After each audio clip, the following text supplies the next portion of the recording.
Ihnen steht eine wissenschaftliche Arbeit bevor, vielleicht die erste Hausarbeit, die Abschlussarbeit, oder Sie wollen einfach mal verstehen, wie Forschung eigentlich tickt. Ja, das fühlt sich ja oft an wie ein riesiger, unübersichtlicher Berg. Was steckt also wirklich hinter diesem Begriff wissenschaftliches Arbeiten?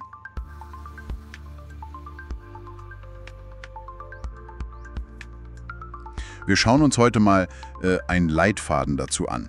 Martin Gärtlers Buch Forschen, Lernen, Tipps zum wissenschaftlichen Arbeiten. Das ist ja jetzt schon in der 4. Auflage erschienen und verspricht, eine ganz praktische Hilfe zu sein. Und in unserer heutigen Auseinandersetzung damit, da wollen wir die Kernbotschaften für Sie mal rausfiltern. Also, was sind die Prinzipien, auf die es wirklich ankommt? Nicht nur, um irgendwie zu bestehen, sondern um tatsächlich zu forschen und vielleicht, ja, neue Einsichten zu gewinnen. Okay, packen wir das mal aus. Gärtler, der legt ja gleich zu Beginn den Finger drauf. Wissenschaftliches Arbeiten ist forschendes Arbeiten. Genau.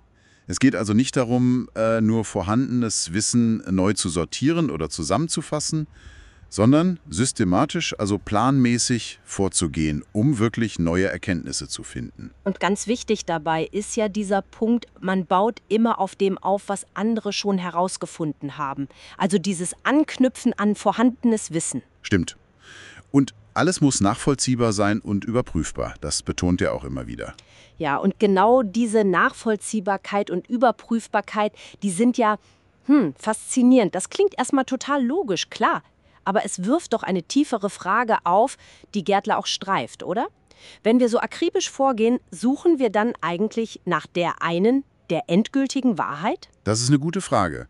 Und da wird es tatsächlich philosophisch kurzspannend, aber immer mit direktem Praxisbezug, finde ich. Gärtler erinnert da an Sir Karl Popper. Ah ja, Popper. Der sagt ja sinngemäß, wir können eine Theorie nie absolut beweisen. Denken Sie mal an dieses klassische Beispiel, alle Schwäne sind weiß. Wir können sie nur widerlegen, also falsifizieren. Und zwar indem wir eben den ersten schwarzen Schwan finden. Ja. Und dieses Prinzip der Falsifikation, das ist doch eigentlich befreiend, oder? Es nimmt so ein bisschen den Druck, unbedingt Recht haben zu müssen. Absolut. Gutes Forschen heißt dann eher, die eigene Idee, die eigene Hypothese so klar zu formulieren, dass sie überhaupt überprüfbar wird und damit eben auch potenziell widerlegbar ist. Es geht um rigoroses Testen, nicht um Bestätigung um jeden Preis. Genau. Und das passt ja auch zu einem anderen Gedanken, den Gärtler aufgreift, inspiriert von Denkern wie Paul Watzlawick oder auch Hans-Peter Dürr mit seinem bekannten Fischerbild. Ah, das mit dem Netz. Richtig. Unsere Methode, also unser Fischernetz, das bestimmt ja maßgeblich, was wir überhaupt fangen können. Also welche Ergebnisse wir finden. Wir konstruieren sozusagen unsere wissenschaftliche Wirklichkeit auch immer durch die Art, wie wir fragen und wie wir untersuchen. Das ist eine wichtige Mahnung, finde ich. Die Methodenwahl ist also keine Nebensache, sondern sie formt ja regelrecht die Erkenntnis, die am Ende rauskommt. Absolut. Das muss man sich immer wieder klar machen. Okay, das leuchtet ein. Aber wenn jetzt das Wie, also die Methode, so entscheidend ist, wie kommt man denn überhaupt zu einer guten Methode? Wie fängt man denn an? Ganz praktisch. Tja, da beschreibt Gärtler einen ziemlich klaren Weg. Alles startet mit einer präzisen Problemstellung. Okay. Also, was ist das konkrete Rätsel? Wo gibt es eine Wissensluke, wie Sie bearbeiten wollen? Was ist noch ungelöst? Das muss man erstmal genau fassen. Genau. Und daraus ergibt sich dann die Zielsetzung. Und hier macht Gärtler eine, wie ich finde, sehr wichtige Unterscheidung. Nämlich? Es geht um ein Erkenntnisziel, also Sie wollen etwas verstehen, etwas erklären, etwas herausfinden. Es geht nicht primär um ein Praxisziel, wie zum Beispiel den Umsatz steigern oder ein Problem lösen. Ah, okay. Natürlich kann die Erkenntnis dann praktisch nützlich sein, klar. Sicher, das schließt sich nicht aus. Aber der Fokus der wissenschaftlichen Arbeit liegt auf dem Wissen selbst, auf der Erkenntnis. Verstehe. Und dieses Erkenntnisziel, das mündet dann in die Forschungsfragen, die sind dann quasi der Kompass für die ganze Arbeit. Exakt. Und eine gute Forschungsfrage, die ist spezifisch genug, um die Untersuchung wirklich zu lenken, und sie muss am Ende auch beantwortbar sein, zumindest prinzipiell. Und erst wenn diese 3 Schritte, also Problem, Ziel, Frage, klar sind, erst dann kann man doch sinnvoll über das Wie, also die konkreten Methoden entscheiden, oder? Ganz genau. Vorher macht es wenig Sinn. Und für dieses Wie, da stellt Gärtler dann ja die grundlegenden Herangehensweisen oder Logiken vor. Einmal das induktive Vorgehen. Da startet man mit Beobachtungen, mit Einzelfällen und versucht daraus dann Muster oder vielleicht sogar eine Theorie abzuleiten. Wie ein Detektiv, der am Tatort Spuren sammelt und daraus eine Theorie entwickelt. Ja, das ist ein gutes Bild. Und dann gibt's das deduktive Vorgehen. Das ist der umgekehrte Weg. Also vom Allgemeinen zum Besonderen. Richtig. Man nimmt eine bestehende Theorie, ein allgemeines Gesetz und prüft dann, ob das auch in einem konkreten Fall in der Praxis zutrifft. Gilt das hier auch? Okay. Induktion und Deduktion.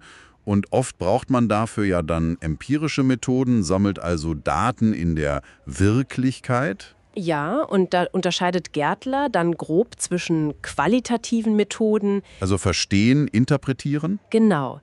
Da geht es ums Verstehen von Sinn, von Kontexten, von Erfahrungen. Oft arbeitet man da mit Interviews, Beobachtungen, Fallstudien. Man will in die Tiefe gehen. Und das andere sind die quantitativen Methoden. Richtig, da wird gemessen, gezählt. Es werden statistische Zusammenhänge gesucht. Oft nutzt man standardisierte Umfragen, Experimente, Inhaltsanalysen mit Zählung. Und die Wahl hängt dann wieder ganz stark von der Forschungsfrage ab, nehme ich an. Absolut. Will ich verstehen, warum etwas passiert, oder will ich eher messen, wie oft etwas vorkommt oder wie stark ein Zusammenhang ist? Das leitet die Entscheidung. Okay. Ein ganz anderer Punkt, den Gärtler aber auch immer wieder stark macht, der Umgang mit Quellen. Oh ja, das ist ein Dauerbrenner.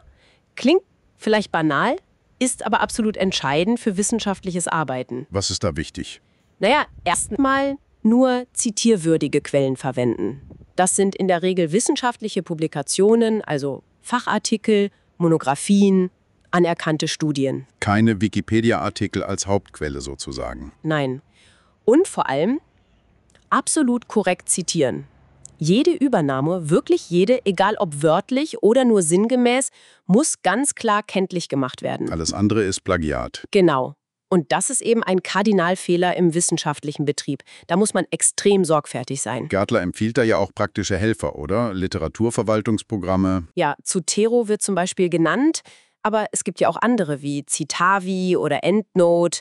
Die können wirklich Gold wert sein, um den Überblick zu behalten und korrekt zu zitieren, gerade wenn es am Ende stressig wird. Das glaube ich sofort, ja. Diese technischen Hilfen sollte man echt nicht unterschätzen. Nein. Und das korrekte Zitieren, das hängt ja auch eng mit den allgemeinen Qualitätskriterien zusammen, die Gärtler diskutiert. Welche sind denn da so die wichtigsten, die man im Kopf haben sollte? Er listete einige auf, aber ich denke, zentral sind vor allem 3. Nachvollziehbarkeit. Also können andere Forschende oder auch ihr Betreuer nachvollziehen, was sie wie und warum genau gemacht haben? Ist der Weg klar? Logisch, ja. Dann Ehrlichkeit. Quellen korrekt angeben, nichts beschönigen, nichts verschweigen, auch wenn Ergebnisse vielleicht nicht so passen, wie man dachte. Transparenz. Genau. Und Überprüfbarkeit. Sind Ihre Argumente, Ihre Daten, Ihre Belege prinzipiell prüfbar? Könnte jemand anders das nachprüfen? Okay, Nachvollziehbarkeit, Ehrlichkeit, Überprüfbarkeit. Das sind so die Grundpfeiler. Ja, und speziell bei empirischer Forschung, also wenn Sie Daten erheben, kommen dann noch spezifischere Gütekriterien dazu. Gärtler nennt da zum Beispiel Validität. Gültigkeit, also messe ich wirklich das, was ich messen will? Exakt. Misst Ihr Thermometer wirklich Temperatur oder vielleicht doch eher Luftdruck? Das ist die Frage der Validität. Und Reliabilität? Das ist die Zuverlässigkeit der Messung. Also, wenn ich wiederholt messe unter gleichen Bedingungen, kommt dann auch dasselbe Ergebnis raus.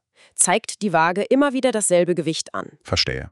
Diese Kriterien sichern dann sozusagen die handwerkliche Qualität der Forschung. Richtig. Die sorgen dafür, dass die Ergebnisse belastbar sind und nicht nur Zufall oder methodische Fehler. Gut, fassen wir vielleicht mal zusammen. Wissenschaftliches Arbeiten ist nach Gärtler also kein undurchschaubares Mysterium, keine Magie. Nein, eher ein Handwerk. Genau, ein Handwerk. Ein strukturierter, kritischer Prozess, der auf Ehrlichkeit basiert, auf Nachvollziehbarkeit und eben auch auf der Reflexion der eigenen Methoden. Ja, es geht darum, systematisch Fragen zu stellen und Antworten zu suchen, die eben über die reine persönliche Meinung oder den Alltagseindruck hinausgehen. Und Gärtlers Buch bietet dafür ja anscheinend viele konkrete Werkzeuge und Anleitungen. Das tut es. Es ist sehr praxisorientiert aufgebaut. Und vielleicht als abschließender Gedanke eine Frage zum Weiterdenken, die sich ja aus Gärtlers Darstellung auch ergibt. Wenn unsere Methoden unsere Ergebnisse doch so stark prägen, wie Dürr das mit dem Fischernetz andeutet, und wenn die absolute Wahrheit nach Popper vielleicht sowieso unerreichbar ist, Ja. was ist denn dann der tiefere Wert von wissenschaftlicher Erkenntnis? Also jenseits der reinen praktischen Nützlichkeit für ein spezifisches Problem oder der vorläufigen Nichtwiderlegung einer Theorie. Tja, das ist eine spannende Frage, die über das reine Handwerkliche hinausgeht, nicht wahr? Worin liegt der Wert dieses systematischen, aber eben doch konstruierenden Bemühens um Wissen? Genau. Vielleicht etwas, worüber Sie einmal nachdenken können.